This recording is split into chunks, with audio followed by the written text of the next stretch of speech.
Allah Bapa yang Maha Kuasa, ajarilah kami untuk menghayati panggilan kami sebagai pengikut Kristus yang sejati. Semoga kami tidak hanya hidup karena makanan jasmani, tetapi juga karena sabda yang Kau berikan kepada kami melalui Yesus Putramu. Oleh karena itu, sore hari ini kami mohon kepadamu, berilah keselamatan jiwa yang abadi bagi Ibu Lucila Suyanti Widiana. Bersihkanlah jiwanya dari segala dosa dan anugerahkanlah kebahagiaan kekal. Demi Kristus Tuhan dan pengantara kami yang hidup dan berkuasa bersama Bapa dan Roh Kudus, Allah sepanjang segala masa. Amin. Kita mendengarkan sabda Tuhan.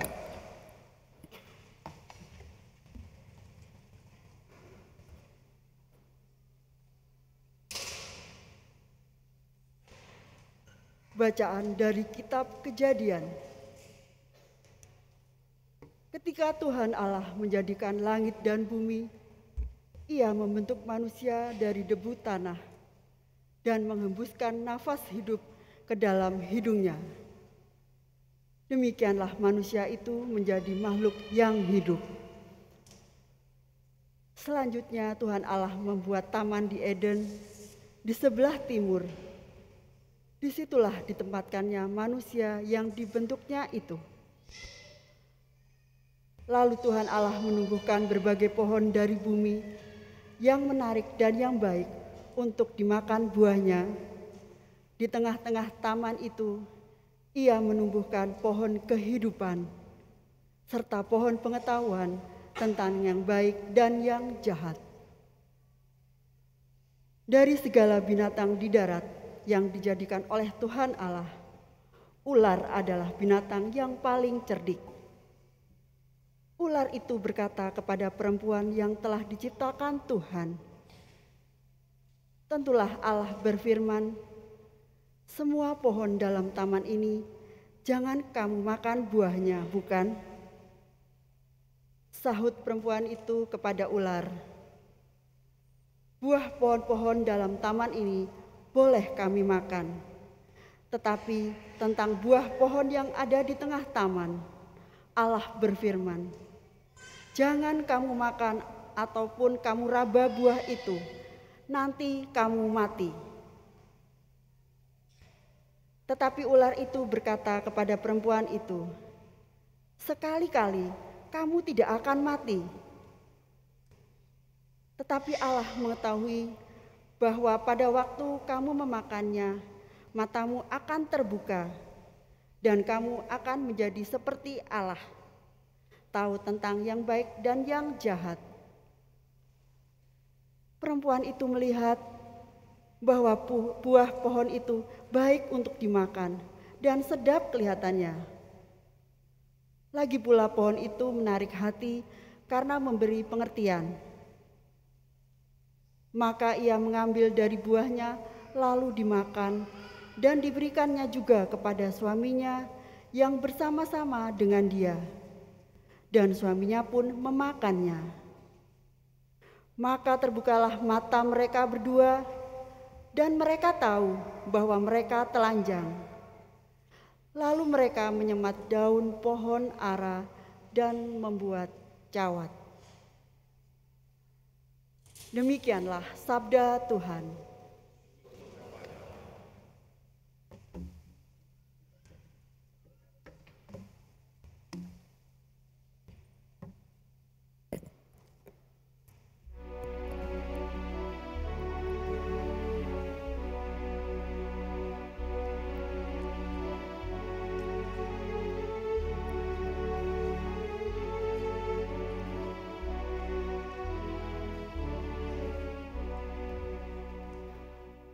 Kasihanilah ya Tuhan, Kaulah pengampun yang rahim, dan belas kasih-Mu tak terhingga. Kasihanilah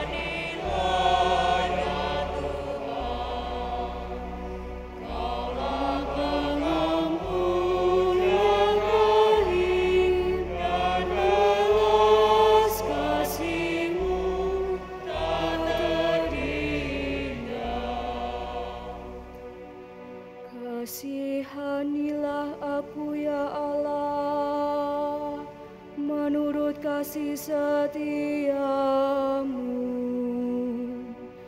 Menurut besarnya rahmat-Mu, hapuskanlah pelanggaranku. Bersihkanlah aku seluruhnya dari kesalahanku, dan tahirkanlah aku dari dosaku.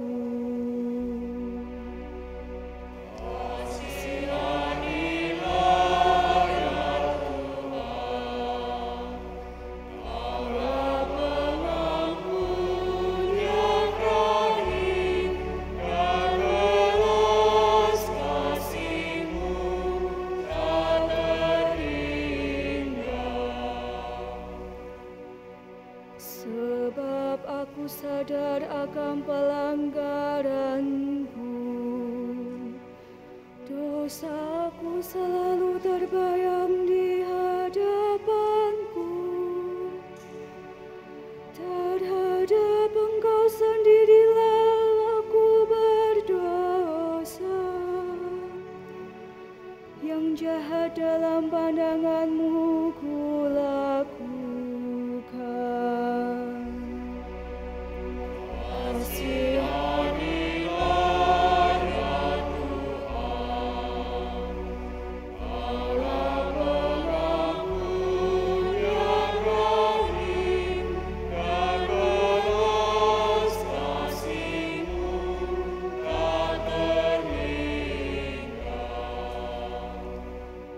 Ciptakanlah hati yang murni dalam diriku, ya Allah, dan baharuilah semangat yang teguh dalam batinku. Janganlah membuang aku dari hadapan-Mu, dan janganlah mengambil roh-Mu yang kudus daripadaku.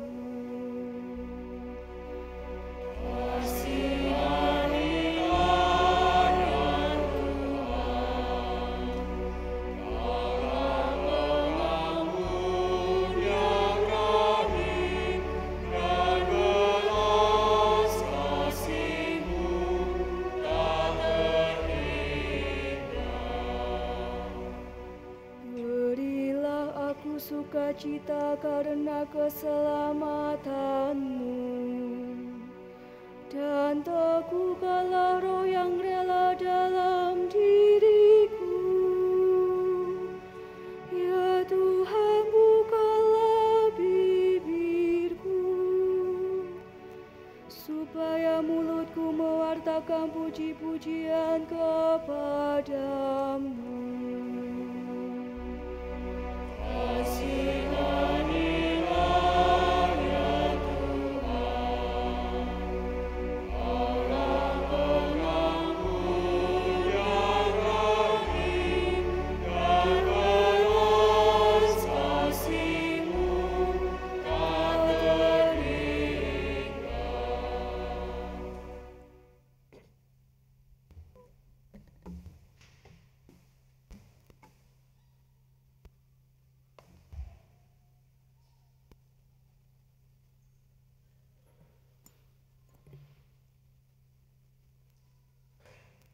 Bacaan dari surat Rasul Paulus kepada jemaat di Roma.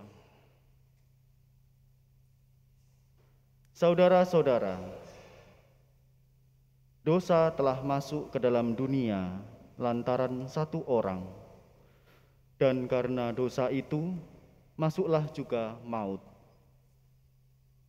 Demikianlah maut telah menjalar kepada semua orang, karena semua orang telah berbuat dosa.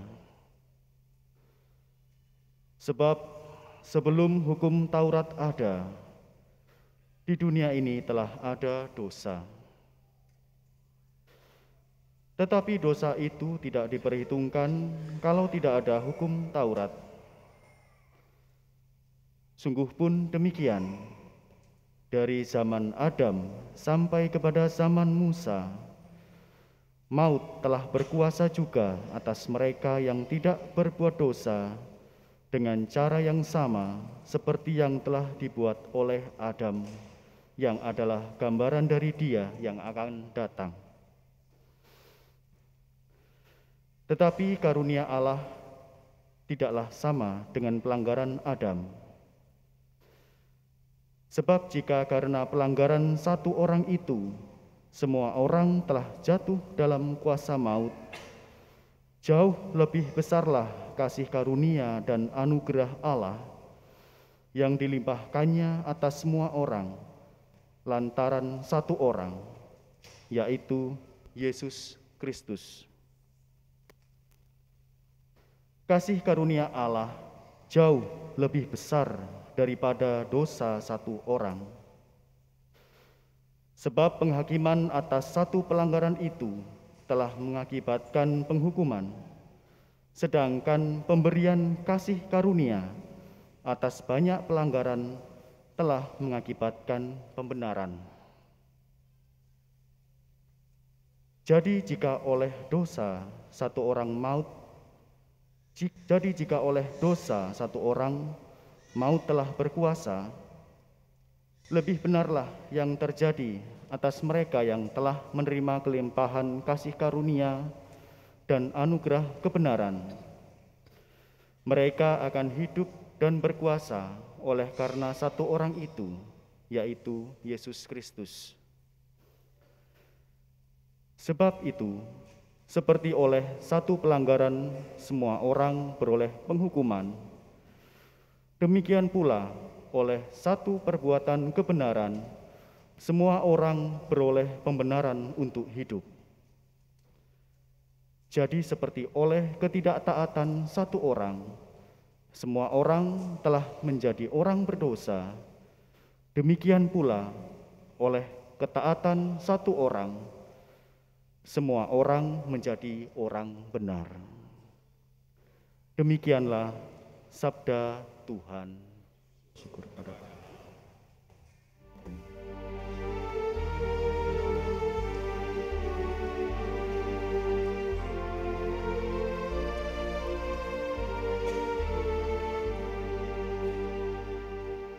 Terpujilah Kristus Tuhan, Raja mulia dan kekal. Terpujilah Kristus Tuhan, Raja mulia dan kekal. Manusia hidup bukan saja dari makanan, melainkan juga dari setiap sabda Allah. Terpujilah Kristus Tuhan, Raja mulia dan kekal. Tuhan bersamamu dan bersama roh. Inilah Injil Yesus Kristus menurut Matius. Dimuliakanlah Tuhan. Sekali peristiwa, Yesus dibawa oleh Roh ke padang gurun untuk dicobai iblis. Setelah berpuasa 40 hari dan 40 malam, akhirnya Yesus lapar. Lalu datanglah si penggoda dan berkata kepadanya, "Jika engkau putra Allah, perintahkanlah supaya batu-batu ini menjadi roti." Tetapi Yesus menjawab, "Ada tertulis, manusia hidup bukan dari roti saja, tetapi dari setiap firman yang keluar dari mulut Allah." Kemudian iblis membawa Yesus ke kota suci dan menempatkannya dia di puncak bait Allah. Lalu iblis berkata kepadanya, "Jika engkau putra Allah, jatuhkanlah dirimu ke bawah, sebab ada tertulis mengenai engkau, ia akan memerintahkan malaikat-malaikatnya dan mereka akan menerima engkau di atas tangannya, supaya kakimu jangan terantuk pada batu." Yesus berkata kepadanya, ada pula tertulis, janganlah engkau mencobai Tuhan Allahmu. Setelah itu, iblis membawa Yesus ke atas gunung yang sangat tinggi dan memperlihatkan kepadanya semua kerajaan dunia dengan kemegahannya. Iblis berkata kepadanya, semua itu akan kuberikan kepadamu jika engkau sujud menyembah aku. Lalu berkatalah Yesus kepadanya, enyahlah iblis, sebab ada tertulis, engkau harus menyembah Tuhan Allahmu, dan hanya kepada Dia sajalah engkau berbakti. Sesudah itu iblis meninggalkan Yesus, dan lihatlah malaikat-malaikat datang melayani Dia. Demikianlah Injil Tuhan. Terpujilah Kristus.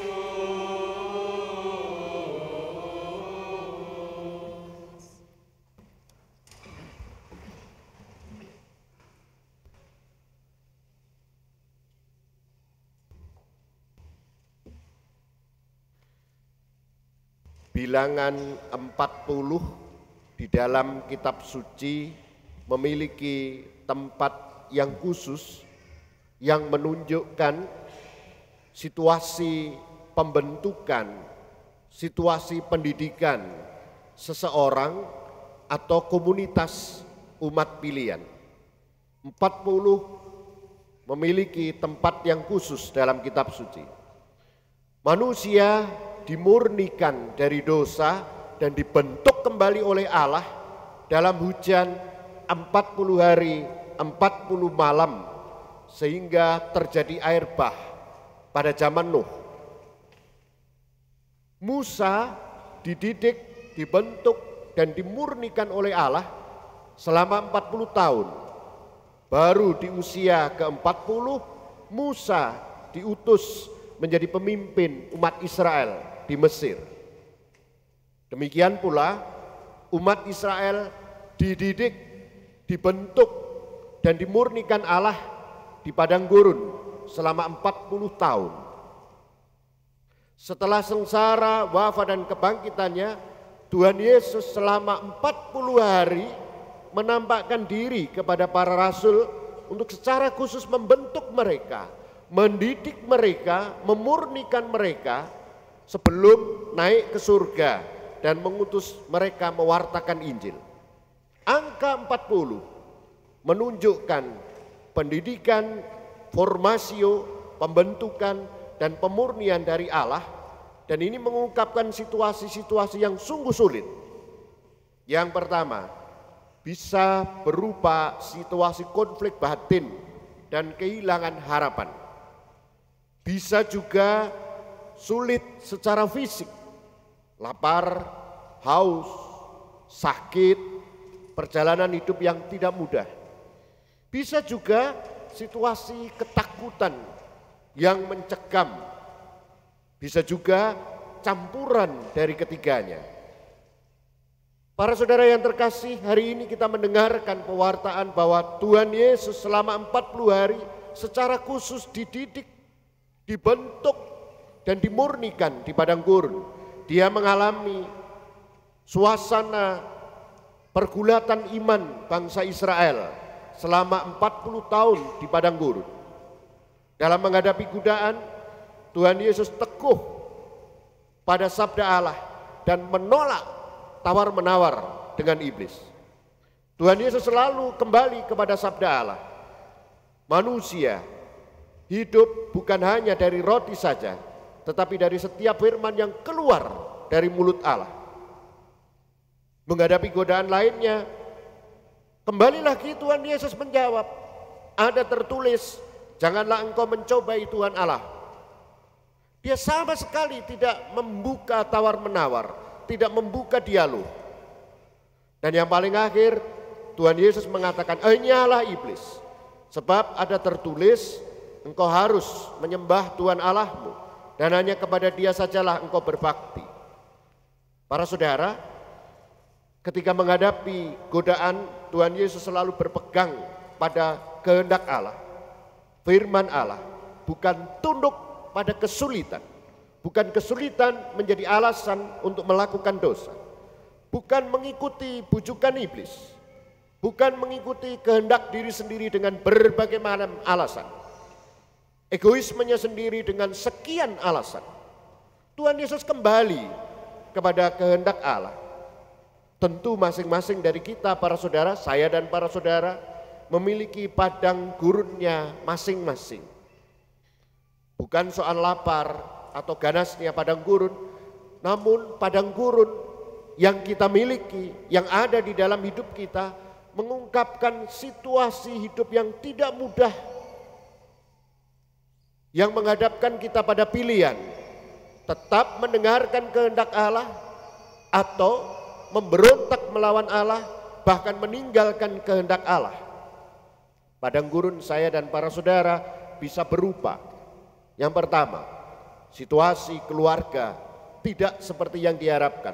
Selalu saja konflik di dalam keluarga, ditinggalkan oleh yang dicintai, ketidaksetiaan yang dicintai. Ini padang gurun. Padang gurun juga bisa berupa situasi pekerjaan yang tidak membuat hidup tenang dan nyaman, terancam kehilangan pekerjaan, tidak ada hasil. Padang gurun itu juga bisa berupa kesibukan yang membuat kita seolah-olah tidak ada waktu untuk Allah. Hidup yang gaduh, hidup yang sangat sibuk, tidak hening, tidak tenang. Padang gurun itu juga bisa berupa kekecewaan, kebencian, sulit mengampuni, iri hati, kemalasan, kesombongan. Itu semua padang gurun kehidupan saya dan para saudara. Padang gurun itu juga bisa berupa kekosongan hidup, kegagalan, kehilangan harapan karena penderitaan fisik yang panjang, dan masih banyak yang lain. Di dalam situasi padang gurun itulah godaan selalu muncul. Dalam kelemahan muncullah godaan. Mau memberontak melawan Allah, meninggalkan kehendak Allah, atau tetap mendengarkan kehendak Allah. Tetapi para saudara, tidak hanya dalam situasi yang sulit. Jika mau dibandingkan sedikit, manusia pertama berada dalam situasi Taman Eden yang indah dan menyenangkan. Justru dalam situasi yang indah dan menyenangkan inilah mereka jatuh oleh godaan ular. Mereka jatuh dalam dosa. Bahkan sekali saja godaannya. Tapi mereka tawar-menawar dengan iblis itu. Mereka berdialog. Dosa tanpa sadar diteruskan kepada orang terdekatnya, suaminya. Dosa memang selalu berakibat orang yang terdekat, selalu. Jika saya dan para saudara marah, sebagai suami atau istri marah, maka itu akan menimbulkan marah berikutnya. Kepada anak-anak, sebagai orang tua marah, maka akan terjadi selanjutnya. Jika para saudara mulai tawar-menawar, tidak ke gereja sekali tidak apa-apa, nanti akan jatuh terus. Mencuri sedikit tidak apa-apa, tidak ketahuan. Nanti akan terus tawar-menawar itu dengan berbagai macam alasan yang membenarkan saya dan para saudara untuk melakukan dosa. Maka para saudara, dalam masa Prapaskah 40 hari, saya dan para saudara diajak untuk melihat kembali hidup kita dengan lebih jernih. Apakah saya dan para saudara berada di Taman Eden yang indah, menyenangkan, maupun di padang gurun? Saya dan para saudara diajak untuk memurnikan diri. Benarkah kita mengikuti kehendak Allah? Atau dengan berbagai alasan kita mengikuti kehendak diri sendiri yang sudah dipengaruhi oleh godaan yang masuk di dalam hidup kita, godaan dosa dan kejahatan. Dalam hidup yang nyaman dan indah ada godaan di dalamnya. Demikian pula di padang gurun yang tidak menyenangkan juga ada godaan. Satu hal yang perlu kita pegang bersama, kembali kepada kehendak Allah. Jika berkompromi, tawar-menawar dengan godaan, pasti akan jatuh ke dalam dosa. Melihat di handphone, melihat sedikit yang begini, terus-menerus akan itu terjadi. Maka para saudara, jika berkompromi dan tawar-menawar dengan godaan, pasti lama-lama jatuh. Masa Prapaskah adalah masa pembentukan kembali martabat saya dan para saudara sebagai putra-putri Allah yang telah kita terima dalam pembaptisan. Dalam pembaptisan saya dan para saudara diselamatkan karena sengsara, wafat dan kebangkitan Tuhan Yesus. Santo Paulus dalam bacaan kedua menyatakan, sebab jika karena pelanggaran satu orang, semua orang telah jatuh dalam kuasa maut, jauh lebih besarlah kasih karunia dan anugerah Allah yang dilimpahkannya atas semua orang lantaran satu orang, yaitu Yesus Kristus. Semoga di masa Prapaskah ini kita sungguh menyadari kita berada di padang gurun atau di Taman Eden, dan benarkah kita tetap setia pada kehendak Allah. Berkat Allah senantiasa menyertai kita semua. Amin. Kita hening sebentar Bapak Ibu dan para saudara. Kita berada dalam situasi apa? Padang gurunkah? Taman Eden yang indah?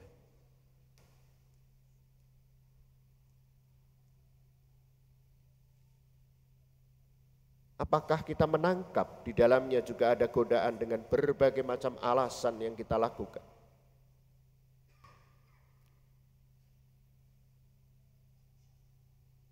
Apa yang kita rasakan ketika kita melakukan dan jatuh dalam godaan? Tidak apa-apa, atau bagaimana?